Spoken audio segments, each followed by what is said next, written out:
पहली तस्सलुनीकियों चौथा अध्याय पहला पद से हम पढ़ना शुरू करते हैं। 1 से लेकर 12 तक हम पढ़ेंगे।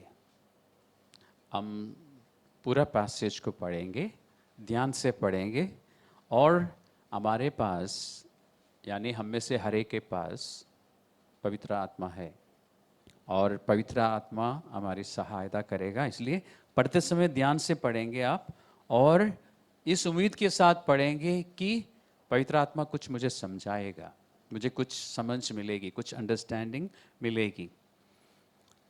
मैं आपके लिए हिंदी में पढ़ देता हूँ, यदि आपके पास अंग्रेजी बाइबल है तो आप अंग्रेजी में देखिए।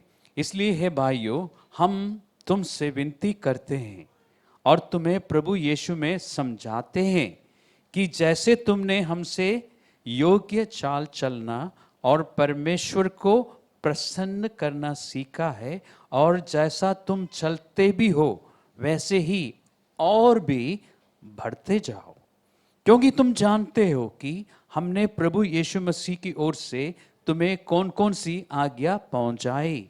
क्योंकि परमेश्वर की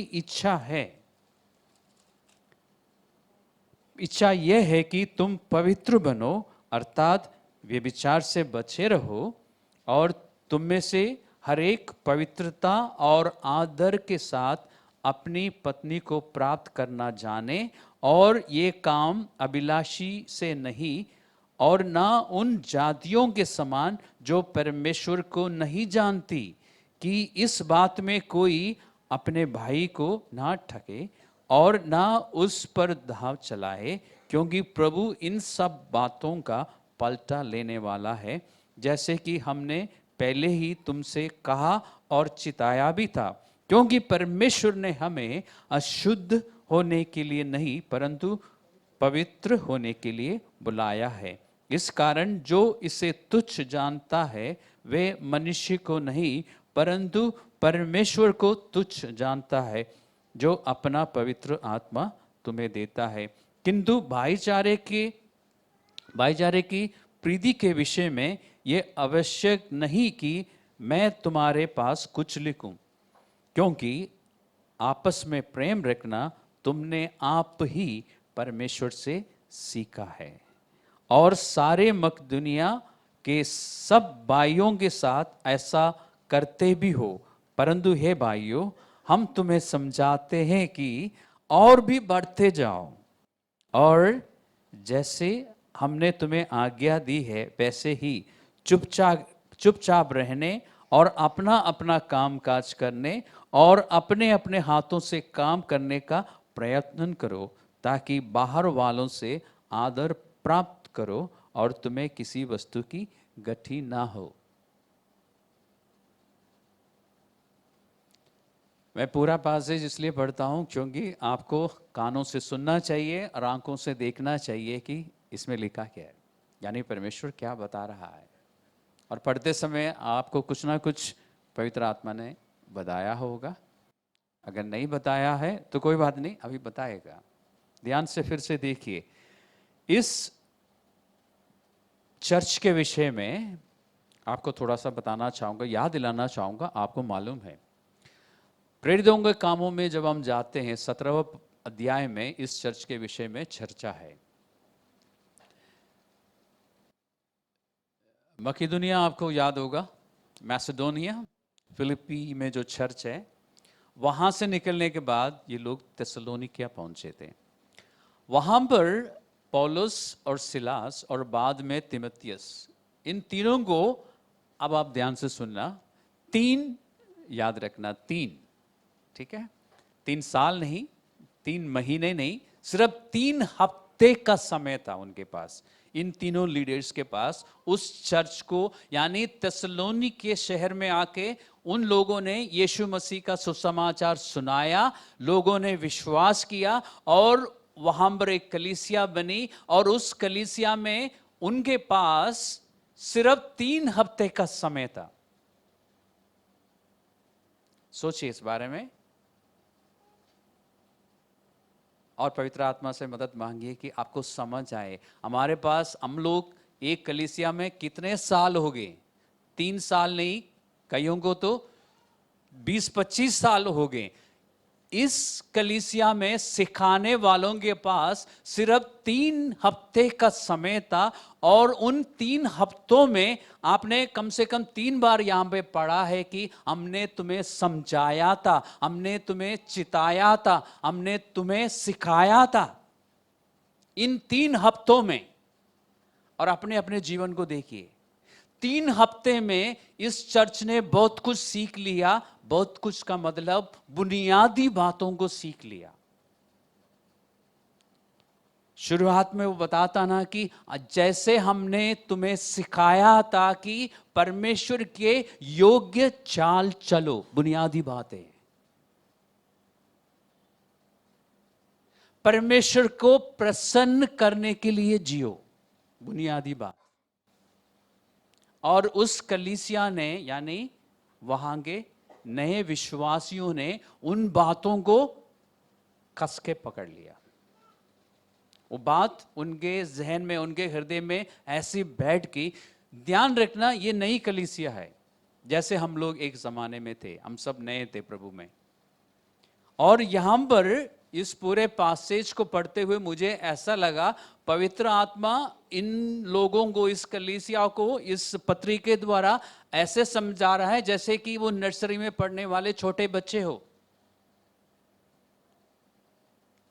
जब हम प्रभु यीशु मसीह में विश्वास करते हैं ना, आत्मिक रीति से हम छोटे बच्चे हैं, नर्सरी के सबसे नीचे के स्तर में हैं। हमें कुछ नहीं पता होता, हमें ये इस नए जीवन के बारे में कुछ भी नहीं पता होता। हमें सीखने की जरूरत है। 3 हफ्ते में प्रभु यीशु मसीह के बारे में सब कुछ तो नहीं सिखाया जा सकता 3 हफ्ते में। फिर क्या सिखाया जा सकता है? अभी मैंने जवाब दिया है आपको, बुनियादी बातें। कारण क्या है? अगर बुनियादी बातें मजबूती के साथ आपके जीवन में है तो आप बढ़ सकते हैं। अगर बुनियादी बातें नहीं है तो आप हमेशा दूध पीने वाले बच्चों के समान चर्च में रहेंगे। और पवित्र शास्त्र में इब्रानियों की पत्री में लिखा है कि जो सियाने नहीं है वो सिर्फ दूध पी सकते हैं, सॉलिड खाना वो नहीं खा सकते। अगर आप वेजिटेरियन है तो आप दाल रोटी नहीं खा सकते, और नॉन वेजिटेरियन है तो आपको पता है आप क्या नहीं खा सकते, आप सिर्फ दूध पी सकते हैं। क्यों? क्योंकि आप अभी सिर्फ दूध पीने के लायक है, क्योंकि फाउंडेशनल बुनियादी बातें आपके जीवन में नहीं है। आप हवा में महल बना रहे हैं। इस कलीसिया को बुनियादी बातें सिखाई गई थी। नंबर 1, परमेश्वर को, यानी जीवन का मकसद क्या है हमारा मसीह यीशु में आने के बाद? परमेश्वर को प्रसन्न करना है, परमेश्वर के योग्य चाल चलना है, धार्मिकता में चलना है, पवित्र बन के रहना है। पढ़ा था ना हमने, परमेश्वर की इच्छा क्या है? परमेश्वर ने मुझे और आपको पवित्र बनाया। पवित्र का मतलब क्या है? बहुत पहले सिखाया था, फिर से याद दिलाता हूं। पवित्र का मतलब है, या पवित्रता का मतलब है कि हमारे जैसे और कोई है नहीं। हम खास हैं, हम विशेष लोग हैं, हम अनोखे लोग हैं, हम विशिष्ट हैं। और मसीह लोगों को जब मैं समझाता हूं, बहुत लोगों को ऐसा लगता है कि ये कैसे हो सकता है, मैं विशिष्ट और विशेष और अनोखे कैसे हो सकता हूं? वो इसलिए है, परमेश्वर ने आपको ऐसा बना दिया, आपके अपने कर्मों के कारण नहीं, आपकी अपनी भक्ति के कारण नहीं, यीशु मसीह की मर्जी से आप ऐसे बन गए। हजम करना थोड़ा सा मुश्किल है, लेकिन आप है ऐसे। हम साधारण लोगों के समान नहीं हैं। आपने पुरानी मूवीज में देखा होगा, राजा रानियों के जमाने में, हिंदी मूवीज और अंग्रेजी मूवीज में भी आपने देखा होगा कि राज परिवार के लोग कैसे चलते थे, कैसे बात करते थे। साधारण लोगों के समान बात करते थे वो। उनके चाल चलन फर्क होता था। क्यों? क्योंकि वो राज परिवार के हैं। हम क्या है? हम भी राज परिवार के हैं। पवित्र शास्त्र में लिखा है हम राज पदधारी याजकों की समाज है। पवित्र शास्त्र में लिखा है, ढूंढ लेना, मिलेगा। नहीं, मैं पतरस की पत्री में है। तो हमें साधारण लोगों के समान नहीं चलना चाहिए ना। कौन है ये साधारण लोग? जो यीशु मसीह को नहीं जानते। लिखा है ना कि हमें जातियों के समान चलना नहीं चाहिए, क्योंकि उनके पास परमेश्वर नहीं है, वो परमेश्वर को नहीं जानते। लेकिन हमारे लिए परमेश्वर कहता है कि तुम्हें तो मुझे जानना चाहिए, क्योंकि तुम्हारे पास दो चीज है, पवित्र शास्त्र है और पवित्र आत्मा है। और चर्च के लिए, हर चर्च के लिए, सिर्फ हमारी ही बात नहीं, हर चर्च के लिए जरूरी है कि वो परमेश्वर को व्यक्तिगत तौर पर जाने। जब मैं कहता हूं चर्च को जानना चाहिए, मतलब क्या है? एक एक विश्वासी को अपने परमेश्वर के साथ एक पर्सनल संबंध, रिलेशनशिप होना चाहिए, परमेश्वर को जानना चाहिए। पवित्र शास्त्र है सहायता के लिए, और उसके ऊपर पवित्र आत्मा है। जब आप परमेश्वर को जानना शुरू करते ना, आपके लिए परमेश्वर के योग्य चाल चलना आसान हो जाता है। आपके लिए परमेश्वर को प्रसन्न करने के लिए चलना आसान हो जाता है, और आप अन्य जातियों के समान नहीं चलेंगे। बुनियादी शिक्षा ये रही। आगे चल के आप देखेंगे इस चर्च के लोगों को आपस में प्रेम करना मालूम था, क्योंकि वो कर रहे थे। ये आपने पढ़ा, सुन लिया। लेकिन एक बात आपने ध्यान दिया, ये बात उन्होंने कहां से सीखी? नहीं, पौलुस से नहीं सीखी, परमेश्वर ने उनको सिखाया। ये कैसे हुआ? इसलिए मैं कहता हूं, जब आप बाइबल पढ़ते हैं तो ध्यान से पढ़ना। पवित्र आत्मा ने आप में से कुछ लोगों को बताया कि ध्यान करो, यहां पर परमेश्वर ने उनको सिखाया। परमेश्वर क्यों सिखा पाया? और ये लोग परमेश्वर से, यानी पवित्र आत्मा से क्यों सीख पाए? ये सवाल मेरे और आपके मन में आना चाहिए। और यह भी आना चाहिए कि आज तक मुझे पवित्र आत्मा ने कुछ क्यों नहीं सिखाया? कारण क्या है? कारण ढूंढना चाहिए ना, अगर नहीं सिखाया तो। और जिनके पास ये गवाही है कि हाँ पवित्र आत्मा ने मुझे सिखाया, आपको खुश हो जाना चाहिए। और आपको कारण भी पता होगा कि पवित्र आत्मा को क्यों कामयाब हुए आपको सिखाने में। क्या आप जानना चाहेंगे? इसका आंसर मैं दे चुका हूं। क्योंकि ये लोग बुनियादी शिक्षा में चल रहे थे। जो कुछ पौलुस ने और सिलास और तीमुथियुस ने मिलकर सिखाया, उसको इन लोगों ने परमेश्वर का वचन समझ के ग्रहण किया। दूसरा अध्याय का शायद 13वें पद में ये बात लिखी है कि जब हम तुम्हारे पास परमेश्वर का संदेश लेके आए तो तुमने उसको मनुष्य का नहीं, परमेश्वर का समझ के ग्रहण किया। तो जो कुछ इन तीनों ने मिलकर उनको सिखाया, यहां के विश्वासियों ने परमेश्वर का वचन समझ के, परमेश्वर की आज्ञा समझ के ग्रहण कर लिया। और फिर ग्रहण करने का मतलब क्या है? लेके जेब में रख दिया, चलना शुरू किया। क्योंकि ये बाइबल जो है ना, एक प्रैक्टिकल बुक है। इसमें जो शिक्षा है वो फिलॉसफी नहीं है, जो सुनने में अच्छा लगता है, जो दूसरों को सुनाने में अच्छा लगता है। ये व्यवहारिक जीवन की बातें हैं। उन लोगों ने परमेश्वर की बातों को ग्रहण कर लिया और उसको लेके बहस नहीं की, चलना शुरू किया। क्योंकि वो चल रहे थे तो पवित्र आत्मा के लिए उन्हें सिखाना आसान हो गया। उन्होंने पवित्र आत्मा से सीखा कि हमें आपस में प्यार करना चाहिए, और सिर्फ सीखा ही नहीं, करना शुरू किया। लेकिन यहां पे एक और बात है। पवित्र आत्मा पौलुस और बाकी लीडर्स के द्वारा लिखते समय उनको बताता है कि मुझे मालूम है कि तुम चल रहे हो भाईचारे के प्रेम में, you are walking in brotherly love. मुझे मालूम है, लेकिन इससे संतुष्ट मत हो, इससे तृप्त मत हो, और आगे बढ़ो। तुम परमेश्वर के योग्य चाल चल रहे हो, लेकिन इस बात से तृप्त मत हो और आगे बढ़ो। You must try to excel in it. क्यों? क्योंकि हम जब अन्य जाति थे, अन्य जातियों के समान चल रहे थे। जब प्रभु यीशु मसीह में आया, नए सिरे से हमें सीखना पड़ा कि इस नया जीवन की चाल कैसे है। प्रेरितों ने सिखाया, पौलुस ने, तीमुथियुस ने, सबने सिखाया। ये लोग चलना शुरू किया। अब वो हमारी आदत बननी चाहिए। आदतन हमें ऐसा चलना चाहिए। या हम अंग्रेजी में कहते हैं कि नेचुरली हमें ऐसा चलना चाहिए जैसे पवित्र शास्त्र में लिखा है। क्यों? हम अंदर से बदल चुके हैं, हमारे नए सिरे से जन्म हुआ है, और सिर्फ आदतन नहीं, हमारा कैरेक्टर बदल जाना चाहिए पक्के तौर पर। इसलिए कहा कि अगर तुम चल रहे हो तो कुछ मत हो कि हम चल रहे हैं, और कोशिश करो, मेहनत करो कि तुम पूरी तरह चले ताकि तुम्हारा कैरेक्टर बदल जाए। आप देखिए बुनियादी शिक्षा कितनी जरूरी है, बुनियादी बातों को पकड़ के रखना जरूरी है। यहां पे इन लोगों को कोई नई शिक्षा नहीं दी गई। क्यों? हमारी लालसा क्या होती है? विश्वासियों की बात कर रहा हूं। हम हर संडे क्या सुनना चाहते हैं? कुछ नया सुनना चाहते हैं। जब हमारे पास समय होता है और हाथ में स्मार्टफोन होता तो हम क्या करते हैं? क्योंकि हम बहुत स्पिरिचुअल है, हम क्या करते हैं? यूट्यूब में जाते हैं, कुछ नया ढूंढते हैं, आत्मिक बातें। अरे हम सब आत्मिक लोग हैं, हम फालतू की चीजें नहीं ढूंढते, है ना। हम यूट्यूब में जाके कुछ नई टीचिंग सुनना पसंद करते हैं। परमेश्वर यहां पर कोई नई शिक्षा नहीं दे रहा है, पुरानी बातें याद दिला के एक तरफ उनको शाबाशी दे रहा है कि तुम चल रहे हो, लेकिन दूसरी तरफ उनको प्रोत्साहन दे रहा है कि तुम उसमें बढ़ते जाओ।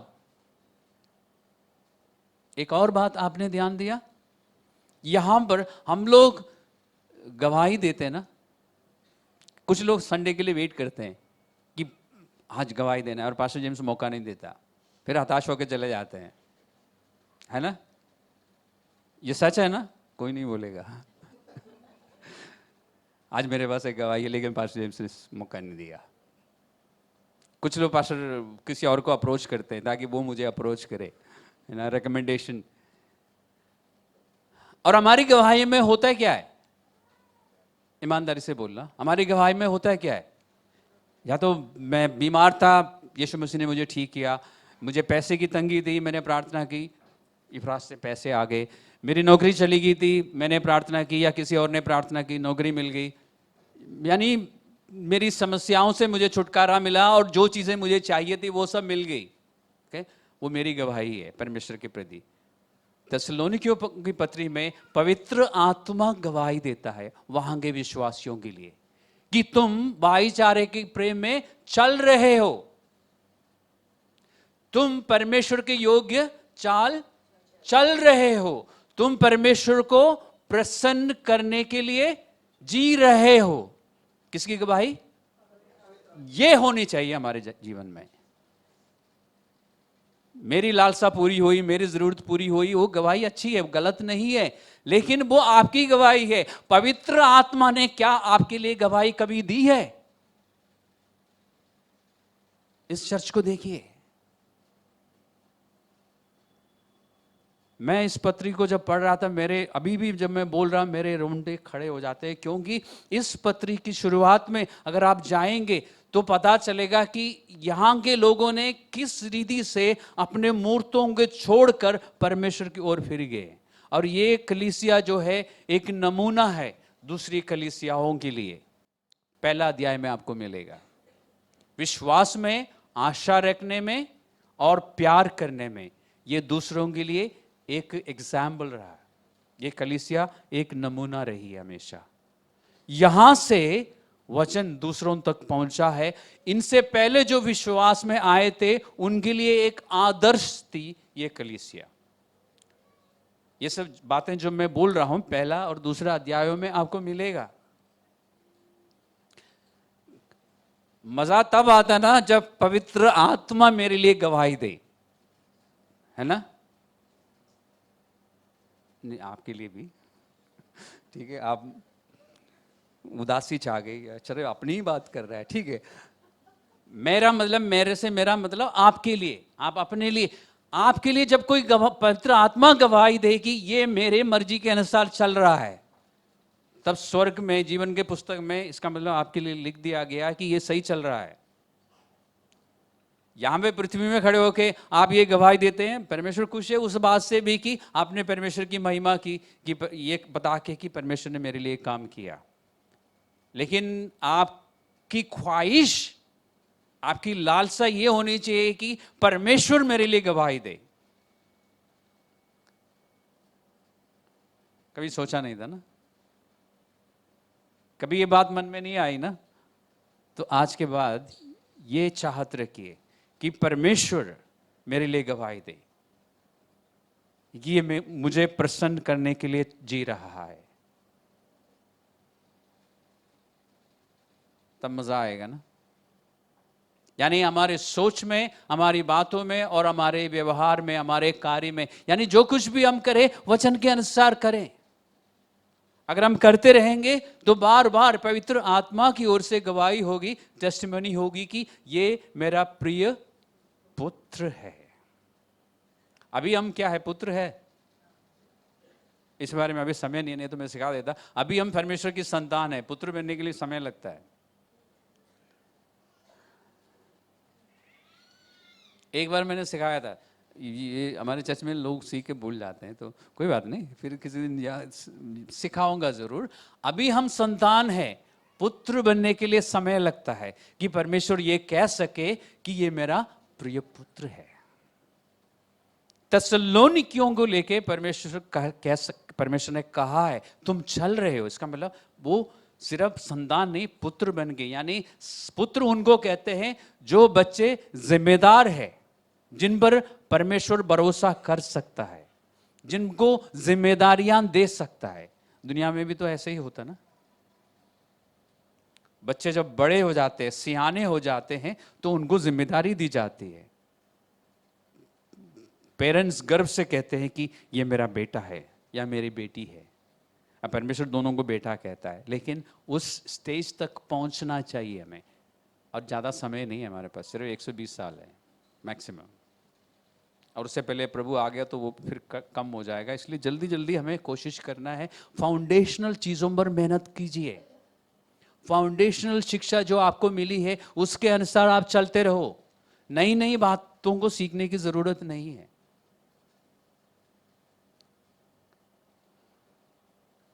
और यहाँ पर इस जगह की जो संस्कृति है उसको ध्यान में रखते हुए उनको स्पेसिफिक इंस्ट्रक्शंस दी गई। उनको बताया गया कि तुम्हें पवित्र रहना है, वो तो सबके लिए है, तुम्हें पवित्रताई में चलना है। कुरिन्थियों के पत्री में लिखा है ना कि पवित्र होने के लिए परमेश्वर ने हमें पवित्र बनाया। अंदर से तो हम पवित्र है, अंदर से हम धर्मी है, उस धार्मिकता में चलना है। पवित्रता का मतलब क्या है? हम इस दुनिया की रीति से नहीं चलेंगे, इस दुनिया की रीति से हट के चलेंगे। हमारा परमेश्वर के लिए हम कहते हैं ना कि वो पवित्र है, मतलब क्या है? बाकी सारे ईश्वरों से बिल्कुल अलग है। वो परमेश्वर यीशु मसीह के समान या यीशु मसीह के जैसा इस संसार में और कोई है नहीं। पवित्रता का मतलब ये है, जैसे वो अनोखा है, अनूठा है, जैसे वो विशेष है, वैसे हमें भी होना चाहिए। पवित्र शास्त्र में लिखा ना, जैसे मैं पवित्र हूं तुम भी पवित्र बनो, लिखा ना। इसका मतलब ये है कि हम विशेष लोग हैं, हम साधारण लोगों के समान ना चले, अन्य जातियों के समान ना चले, अविश्वासियों के समान ना चले। हम परमेश्वर के संतान के समान, विश्वासियों के समान चले। परमेश्वर को प्रसन्न करने के लिए परमेश्वर के वचन के अनुसार हम चलते रहे, तब हम अलग दिखेंगे। अगर अन्य जातियों और हमें अगर कोई फर्क नहीं है तो फिर अन्य जातीय लोग विश्वास में क्यों आए?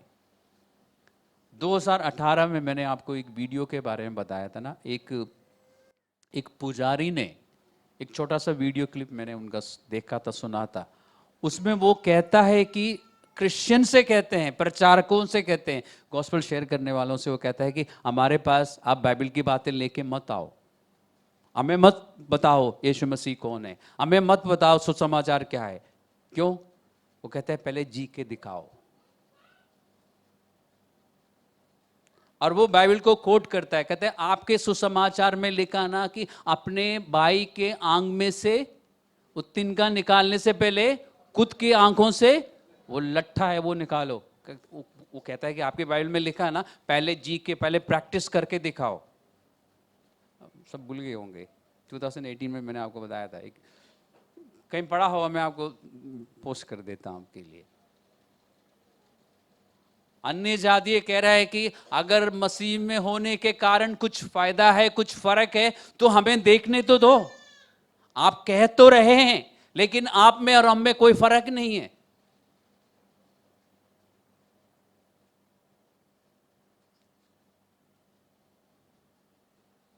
अन्य जाति लोग आवाज दे रहे हैं हमें, और हम लोग मजे में हैं, ये सोच के कि हम मसीह हैं, हम तो स्वर्ग जा रहे हैं। बिल्कुल जा रहे हैं, लेकिन उनका क्या होगा जिन्होंने सुसमाचार नहीं सुना? और ये लोग, ये जो पुजारी जो कह रहे थे, वो सही कह रहे थे ना। लोग सुसमाचार पर क्यों विश्वास करें जब सुसमाचार को मानने वाले का जीवन में कोई फर्क नहीं दिखता है?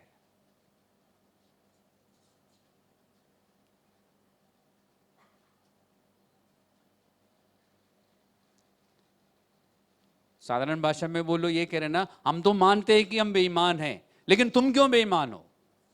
तुम तो मसीह हो।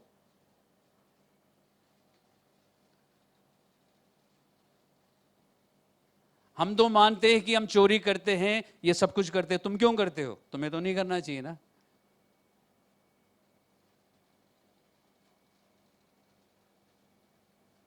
लेकिन थिस्सलुनीकियों की पत्री जब हम पढ़ते हैं, एक तसल्ली मिलती है कि ये मुमकिन है।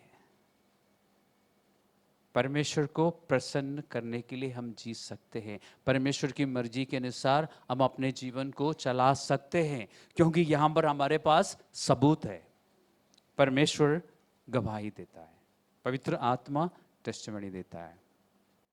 हमें ऐसा बनना चाहिए ना। ये काम मुश्किल है? बिल्कुल भी नहीं, मुश्किल नहीं है। दुनिया ने हमें बताया कि ये मुश्किल है, हमारे संस्कृति ने, हमारे इर्द गिर्द में रहने वाले लोगों ने कहा कि ये मुश्किल है, और हमने मान लिया। ये मुश्किल नहीं है।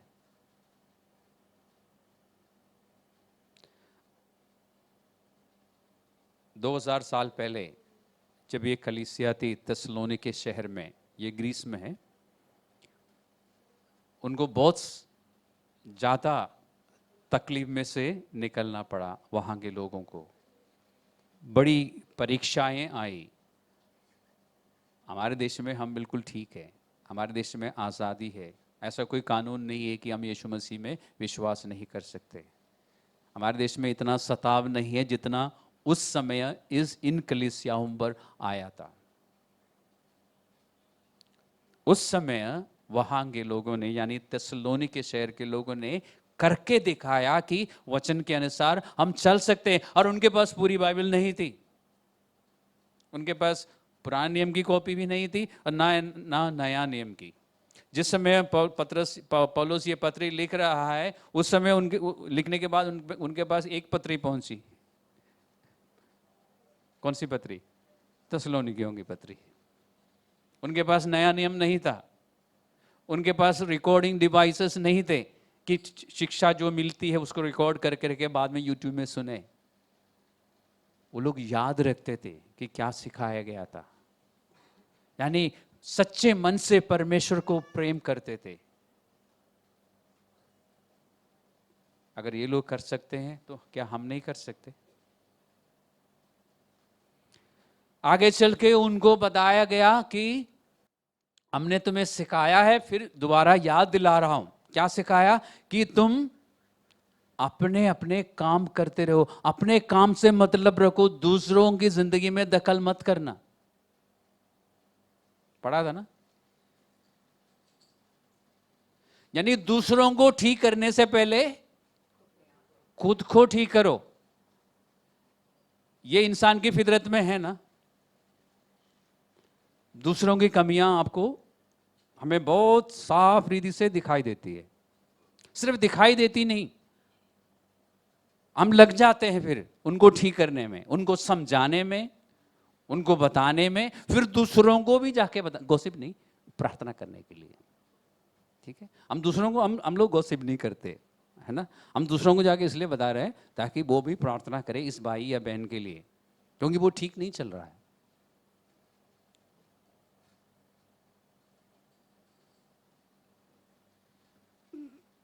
परमेश्वर ने या पौलुस और बाकी लोगों के द्वारा इस कलीसिया को शुरुआत में सिखाया था कि भाइयों बहनों, पहले अपना ध्यान रखो, ये देखो कि तुम ठीक चल रहे हो कि नहीं, उसके बाद अपने भाई बहन को समझाना। जब तुम ठीक चल रहे हो, अपने भाई या बहन को समझाना आसान है,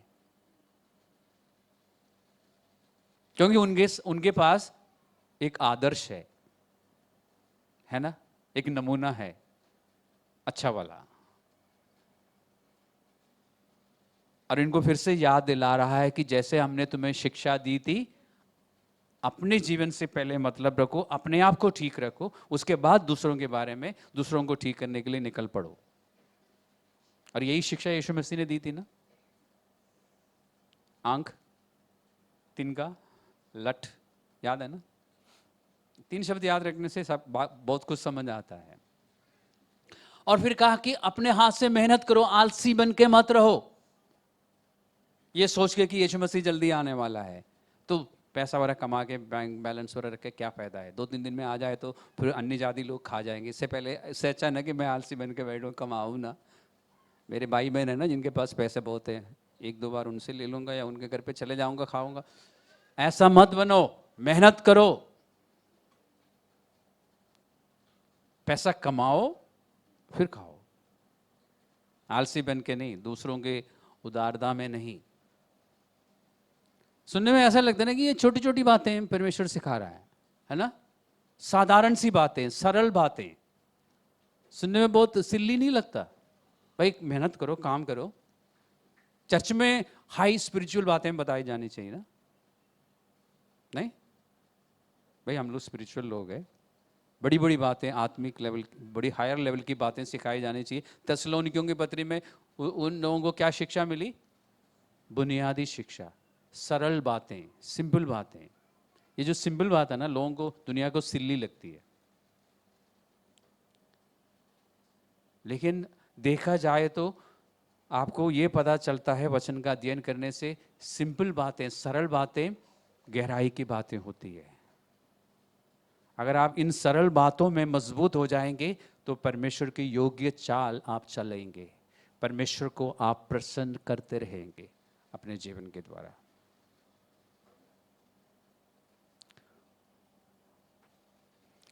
जैसे कि इसमें बताया गया था कि सबको समय पर शादी कर लेना चाहिए, ये सब बातें, व्यवहारिक जीवन की बातें परमेश्वर समझा रहा है। इस शादी की बातें बाइबल में क्यों है? और कोई बात नहीं है। नौकरी की बातें क्यों है? मेहनत करने की बात, कोई हाई स्पिरिचुअल बातें हमें बताई जाती तो कितना अच्छा था। और जो भी बातें मैं बता रहा हूँ इसी 4 अध्याय में पहले से लेके 12वां पद तक है। समय रहते ही सब कुछ कर लेना चाहिए, और चुपचाप रहने के लिए जो बताया है ना, हमसे हम रह पाते हैं?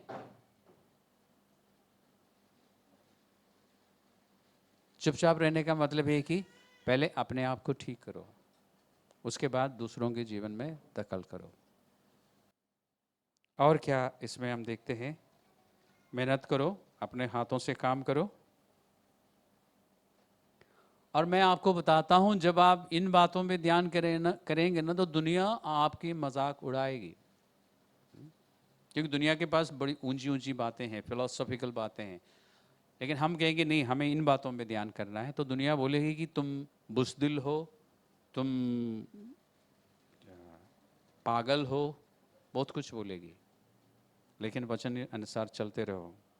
अगर आप ध्यान से परमेश्वर की इन बातों पर ध्यान देते हुए अपने जीवन को बिताएंगे तो परमेश्वर में आप बढ़ेंगे।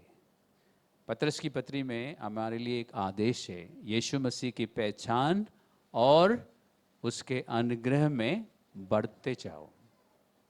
वो काम होगा यदि आप बुनियादी बातों पर चलते रहेंगे। तो हमें क्या करना चाहिए? वापस बुनियादी बातों पे जाना चाहिए। हमारे जीवन का मकसद क्या है? परमेश्वर को प्रसन्न करना है। तो जीवन में आप जो कुछ भी करते हैं उसके पीछे एक कारण होना चाहिए, एक ही कारण, कि परमेश्वर मुझसे प्रसन्न हो, या फिर परमेश्वर के योग्य चाल मैं चलूं। इफिसियों के पत्र में लिखा ना कि जिस बुलाहट से तुम बुलाए गए हो उससे योग्य चाल चलो। चलने के बारे में, जीवित रहने के लिए, यानी जीवन किस रीति से व्यतीत करना चाहिए उसके बारे में परमेश्वर हमें बहुत ही साधारण तरीके से समझाता है। हमें ऊंची ऊंची बातों की ज़रूरत नहीं, हाई स्पिरिचुअल और फिलोसॉफिकल टीचिंग्स की ज़रूरत नहीं, नई नई टीचिंग्स की हमें ज़रूरत नहीं। जो पुराने टीचिंग्स आपके पास है उसमें चलना शुरू कीजिए। तब मैं आपको गारंटी देता हूँ, नंबर 1, आप प्रभु में आगे बढ़ेंगे, आपकी ग्रोथ होगी। नंबर 2, बार बार पवित्र आत्मा आपके लिए गवाही देगा कि ये मेरा प्रिय पुत्र है। ये 2 काम होते रहेंगे। और पवित्र आत्मा, तीसरी बात, पवित्र आत्मा से आप सीखेंगे। जो बात आपको अपने लीडर्स नहीं सिखा पा रहे हैं, क्योंकि हफ्ते में एक ही दिन हम मिलते हैं ना, तो हफ्ते के बाकी दिनों में पवित्र आत्मा आपको सिखाएगा। पवित्र आत्मा का एक सीक्रेट मैं आपको बताता हूँ। पवित्र आत्मा सिर्फ उनको सिखाता है जो शिक्षा के अनुसार चलता है। जो सिर्फ ज्ञान प्राप्त करने के लिए अध्ययन करते ना, उनको पवित्र आत्मा नहीं सिखाता। पवित्र आत्मा उनको सिखाता है जो सीखने के बाद चलता है। वैसे भी बाइबल में से मैंने आपको दिखाया था, सीखने का मतलब है कि आपने प्रैक्टिस कर लिया, आपने जानकारी प्राप्त करी कि उसके बाद आपने प्रैक्टिस किया, तब आप कह सकते हैं कि मैंने कुछ सीख लिया। ये मैंने डिटेल में समझाया था, इसलिए आज नहीं समझा रहा हूं। अगर हम बुनियादी बातों में चलते रहेंगे तो पवित्र आत्मा हमें सिखाएगा, हम प्रभु में आगे बढ़ेंगे और पवित्र आत्मा हमारे लिए गवाही देगा कि हम परमेश्वर के प्रिय पुत्र हैं, यानी आज्ञा मानने वाले बच्चे हैं। तब पवित्र आत्मा की ओर से हमें शाबाशी मिलेगी। हम तो इंसान की ओर से शाबाशी मिलने के लिए तरसते ना, है ना। ईमानदारी से हम लोग चाहते हैं कि कोई ना कोई हमारे लिए अच्छा बोले। फायदा क्या है?